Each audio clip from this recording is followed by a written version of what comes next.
watch on television, build your FICO score, the great FICO, FICO, FICO, FICO, FICO. This is a myth that has got to end.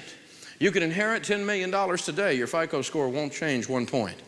Your boss could walk in today and give you a raise to $1 million a year income this morning, and your FICO score won't change 1 point unless you go into debt having used that money. Isn't that interesting? It is not a sign of winning. Don't worship at the altar of the great FICO.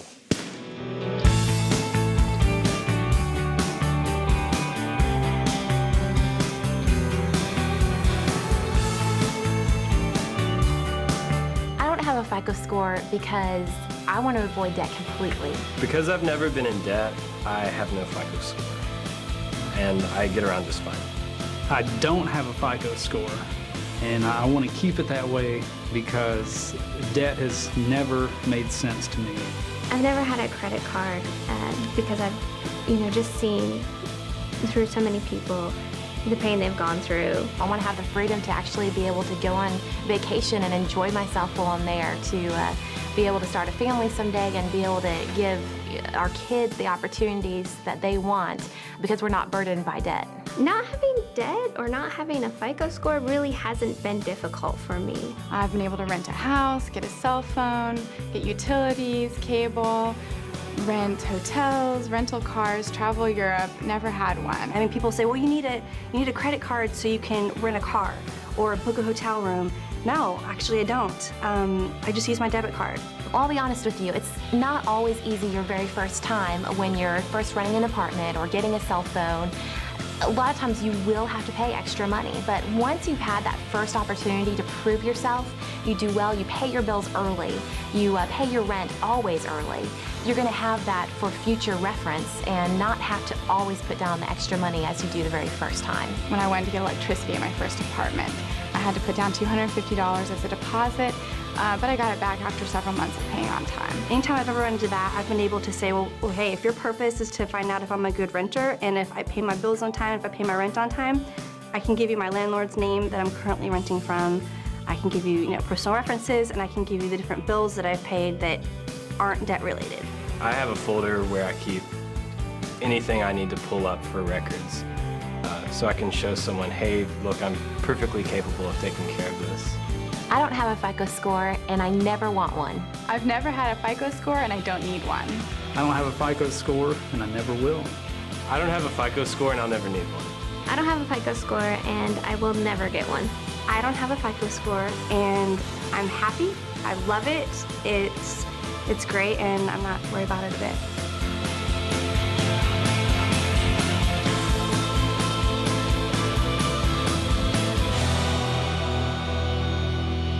Your credit report lists not only who you are, your name, address, social security number, birth date, those kinds of things, but it also lists every time you've borrowed money and or paid it off, every one of the accounts that has activity on it in the last 7 years. And so if you've got 7 credit cards, there'll be 7 credit cards listed down through there and how you've paid on every one of those. Your interaction with debt, including those listings on your credit report, goes into an algorithm, a mathematical process that then creates your credit score. Your credit score is supposedly a one-number representation of all of your interaction with debt. I question that, but that's their goal at FICO.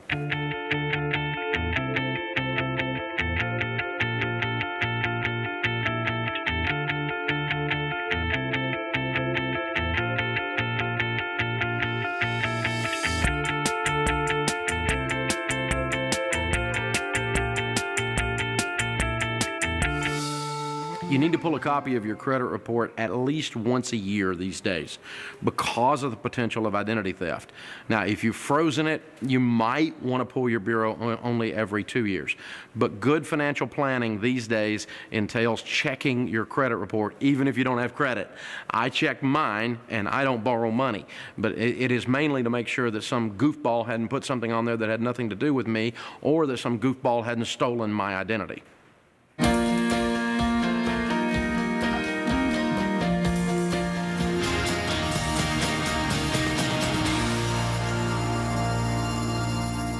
What do you do if you've got identity theft?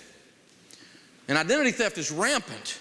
15 million people this year have had their identity stolen. Their social security number, their driver's license number, their credit card number or numbers. It is the fastest growing white collar crime in North America today. So what to do, what to do, what to do? Well, when we get to the insurance lesson, I'm going to talk about identity theft protection, which I now believe in, if you get the right kind, and I'll show you what to do with that. But if you don't have that, and if you have your identity stolen, here are the steps and here's what you do. Because it takes the average consumer about 600 hours to clean up a mess once their identity is stolen. It's a big deal and it's a problem. The first thing you do is you place a fraud victim alert on your credit bureau report. A fraud victim alert on your credit bureau report. And you can do that for free. You can simply go online and just report the fraud victim situation. Danger, danger, don't anybody else pick up an account off of this name. Now, if you go ahead and do the next step, which you should do, is get a police report. If you do that and you turn in the police report to the credit bureau, they then will make that fraud victim alert permanent on your bureau. If you do not, it will only stay on 90 days. They'll leave it on there for 90 days and then they'll drop it off if you don't get a police report showing that your identity has actually been stolen. So go get a police report if you have suspicion or proof that it's been stolen. Sadly, it's usually fairly easy to have proof because about 80% of the identities are stolen by people you know, called scum. When you steal someone's name, when you sign someone's name that's not your name, you are by definition a criminal. You are a bank robber. This is a crime. It's criminal fraud, go to jail time stuff. Okay? So this is it's not something you want to fool with. So when you do the police report, you got to tell the truth. It was my mother. It was my brother. It was my old roommate. It was my ex-fiance. It was this guy down at work. I mean, if you know, you got to say. Otherwise, you're participating in the fraud then. Okay, so you have to be completely clean with this process. The next thing is, remember, this is theft. When someone steals your checkbook, one time a guy threw a brick through my wife's window while she was at the gym, grabbed her purse out, and went and started writing checks on our account, signing Dave Ramsey and Sharon Ramsey's name on the checkbook. Were we liable for those checks? Yes or no? No. When they got to the bank accidentally paid one of them and the bank ate that one. The rest of them the bank denied and the store didn't get to collect the money. They called us, wanting the money. We said, we're not paying you the money. We didn't sign the checks. A thief did that. You didn't check ID, you lost the money. That's how that works. If you'd have looked at that lady's picture, I don't think it would have looked like Sharon. It's just my thought. I don't know. And I think that's what you'd have found. So they lose their money. So when there's a theft occurs, you're not liable in this situation, so you owe nothing and you need to pay nothing. Remember that, because the credit card companies and some of these other people will act like you're the criminal and you're supposed to pay. And all these bad things are going to happen to your credit if you don't pay, and that's wrong. Someone stole your identity. Open an account with Doofus Bank Incorporated over here because Doofus Bank didn't check and make sure it wasn't Toby Cocker, the Cocker Spaniel. And then they went and ran up a bill. Well, the bank is the one that got ripped off by the criminal, not you. You didn't lose any money, nor do you owe any money under the law. And don't let them bully you or push you into paying something that you don't owe. That is a big deal. The next thing you do is to contact the fraud victim division of the creditor and furnish them documentation. Now, sometimes when you contact the fraud victim division, again, they're going to treat you like you did something wrong because they think you ran up the bill and just don't want to pay it and you're acting like it's fraud. And that I'm sure that happens sometimes, but they treat everybody that way. And it's crazy. Customer service is two words that don't go together in the credit card world, okay? So when you go to the fraud victim division, be prepared if you're the victim to be treated like the criminal. And don't be pushed into paying this stuff. And here's what you've got to do. You've just got to be persistent. You now have a new hobby. And you will fight this, and you will provide documentation, and you will fight it, and you'll provide more documentation, and then you're going to send out more letters, and then you're going to do this, and you're going to put these freezes on your bureau and these different things, and finally, eventually, it'll go away. And I'll tell you what, yeah, if it's a relative of yours, you need to take care of this. Just a thought. Now, correcting a credit report inaccuracy, like we were talking about a while ago, Federal Fair Credit Reporting Act requires the credit bureau to remove any and all accuracies within 30 days of notification. So we notify them. We notify them with a letter. The sample letter is here in the lesson, and it just says, this item is inaccurate according to the Federal Fair Credit Reporting Act. You have 30 days to fix this item or remove it. You do not have to identify what's wrong with it. You just have to say, this item's inaccurate. Then they go to Visa, they go to the bank, they go to American Express or whoever it is, and American Express doesn't answer, they have to take the whole thing off.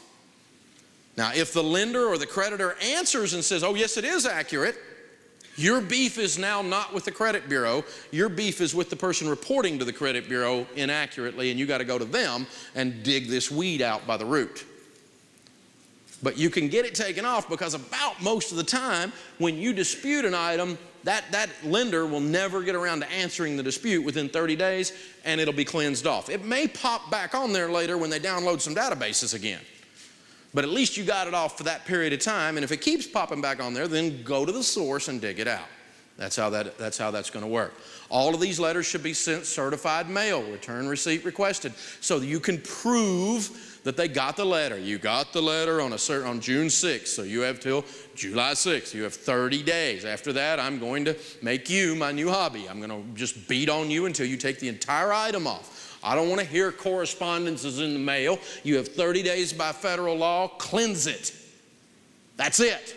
I'm not arguing with you about this. And if you get on them like that, they'll do it. You have to be persistent. If the item isn't corrected within 30 days, you should request that they remove the entire item from your file. Get it completely out of your life. If you have complaints, you lodge those on this subject with the Federal Trade Commission.